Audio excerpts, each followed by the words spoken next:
What's up, everyone? Well, for the last few years, along with lots of Japanese black pines, I've been growing a few Scots Pines. I got the seed from a commercial seed source, and it was collected in Northern Ireland. So today I'm going to just share a few of my experiences with growing these in the last few years and pot these up into slightly larger containers. For the most part, I've treated these just like Japanese black pine in the sense that as young trees, you don't really decandle things. All you do is thin them out and remove needles and optimize the light. So it's interesting, as seedlings, some of the needles were actually relatively long, but then in this past year, as things have sort of settled in, the trees have gained a little bit more age, the needles have gotten sort of thicker and a little bit more uniform in length.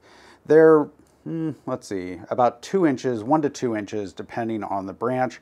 And it's more like a white pine in terms of how you treat it than it is like a black pine. All right, so setting a couple of these aside, let's start with this one. So as I'm filming this, it's the end of December, so it's winter and the trees are largely dormant. And so what I'm doing is just a light cleanup of some needles here, because basically I need to ensure that I don't have too much growth going on that's going to cause shading to the lower branches. This is all exactly the same as what we do with black pines in theory, although maybe the practice is a little bit different. One of the things I've noticed about these guys is that they do tend to pretty easily create whorls. So I believe this spot was a cutback point, and then all of these buds issued from that spot. So it's not a classic whorl, but it is definitely a potential problem point. So what I've done is I've got my central leader here, and then I've got 2 strong branches here, but I actually think I'm also going to take off this second one here so that we're narrowing down the growth to just 2 at any given point. Now in this case, there are some nice buds here below that, and I've found that this is relatively common in the Scots Pines, that they will pretty much wherever you cut them back or thin them, send out new buds from the needles more readily than Japanese black pine in my experience. So I've got that thinned down to 2. Set that aside, grab another one. So this one, being in a 4-inch container rather than a 3-inch container, is actually gotten almost twice the size of the others. I actually have some in gallons that are also a lot larger. So same thing here, I'm just going to thin off some of these excess buds. Down here near the base is something that is more sort of typical of what I've seen with these guys, and that is that you will, if you're not paying attention for about 30 seconds, end up with a little bit of a whorl going on. So I'm going to continue. I've already actually thinned this whorl out once, I think, and I'm going to continue to do so, sort of trying to leave small shoots and a couple of branches, but making sure that they're not coming out opposite each other. Now this guy was wired. It has a little bit of a wire scar here. I haven't had the experience yet of seeing how wire scars heal on this particular species. Typically, on a lot of conifers, wire scars are not that big of a deal because they will eventually heal over and kind of fill in, and the bark will disguise them or hide them, and it'll end up looking relatively natural afterwards, as opposed to many deciduous trees where the wire scars on bark will usually not go away completely, depending on the severity of the mark as well as the species of tree. So again, same thing here. I've got these strong junctions, whether they are the natural bud junction or the result of some sort of cutback operation. What I have to do is go in here and just sort of thin out things. And the way I choose branches is, if there's a curve, I tend to eliminate things on the insides of curves. I also have a tendency to just sort of try to create a distributed branching pattern.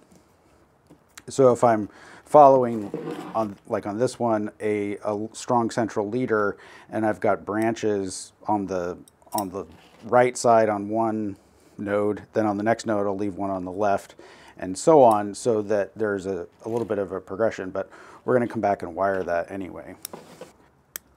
So you can see in these two guys the difference in needles. Now obviously they're different trees, but the needles on the lower portion of this look more like that, whereas the needles on the strong upper portion look like this. It's probably partly due to partial shading of the lower growth due to trees that were in close to it in the flat. And so when you get nice, strong, full sun growth, you're going to get a stronger looking needle as well as a bigger bud like this.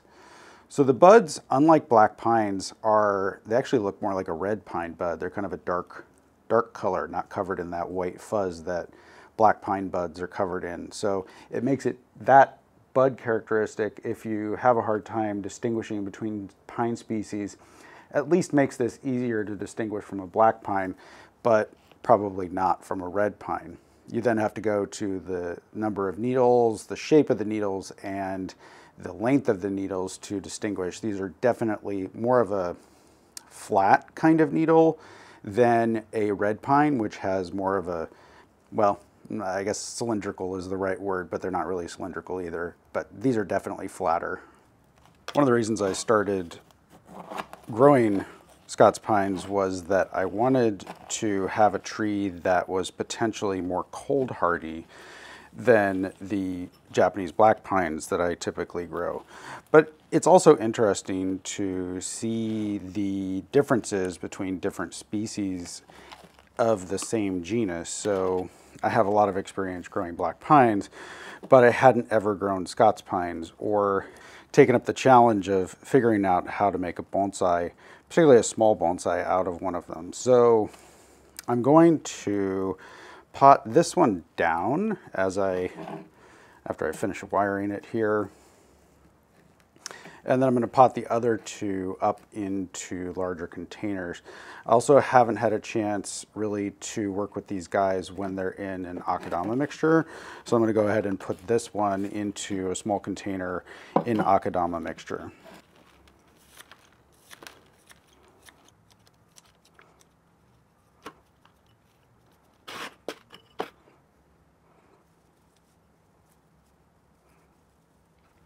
So as is typical of young pines, you could see as I was bending that it's pretty flexible. And so I've got a 3mm aluminum on here, and I've got my Akadama mixture here, roughly 50-50 Akadama and pumice. Didn't have any lava hanging around, so I didn't use it. And I'm just going to put it into this small Japanese terracotta to grow on for a little while.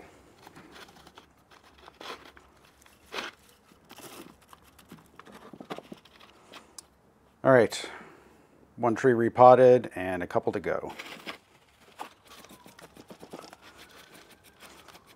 Now you might be asking yourself, if it's midwinter, why are you repotting your tree since you need to repot it in spring?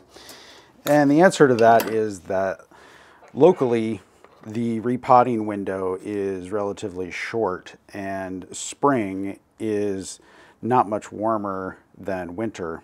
That's because in our local climate we don't get temperatures much below 40 degrees at any time. Occasionally I've had a couple of 28-degree nights or something like that, but for the most part trees repotted in December and January do just fine. And if I have any concerns, I can put them in my greenhouse. So in your local climate, you probably want to repot in the spring, basically as the buds are starting to move. Now, roots tend to start growing before buds, but if you pull a tree out and you see it's actively got growing root tips, and you're starting to get a little bit warmer weather, it's probably a good sign that you can go ahead and repot. Since I'm going to put this one and the larger one into the same type of container, I'll set that aside.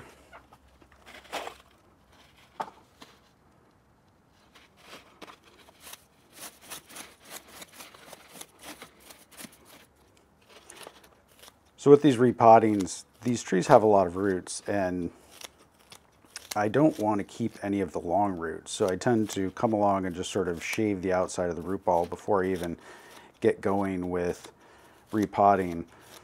It's not always the best idea, because particularly if you're getting material from a different source and you don't know about where the junction of the trunk and the roots is, you might want to find that by scraping off topsoil until you get down to the major root junction before you go cutting off the bottom of the root ball.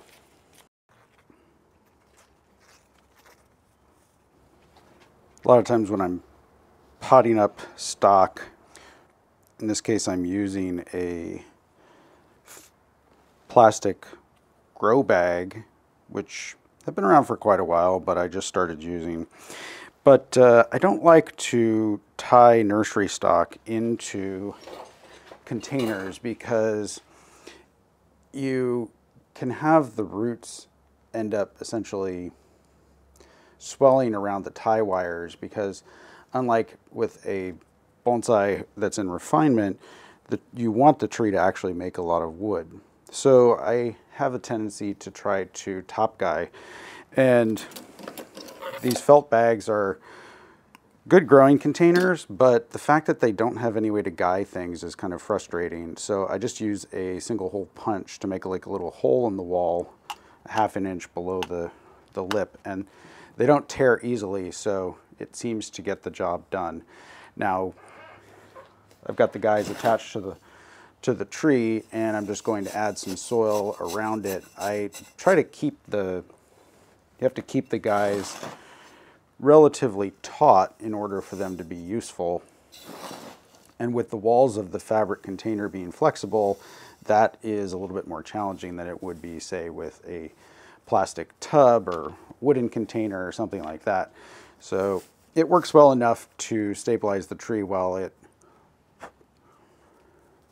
reestablishes a root ball.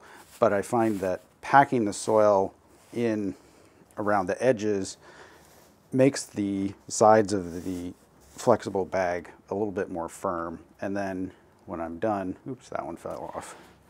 When I'm done, I tend to come back and retension the wires. And with a short tree like this, with it also having a wire sticking out the bottom, I can basically just stick that there and it'll stay.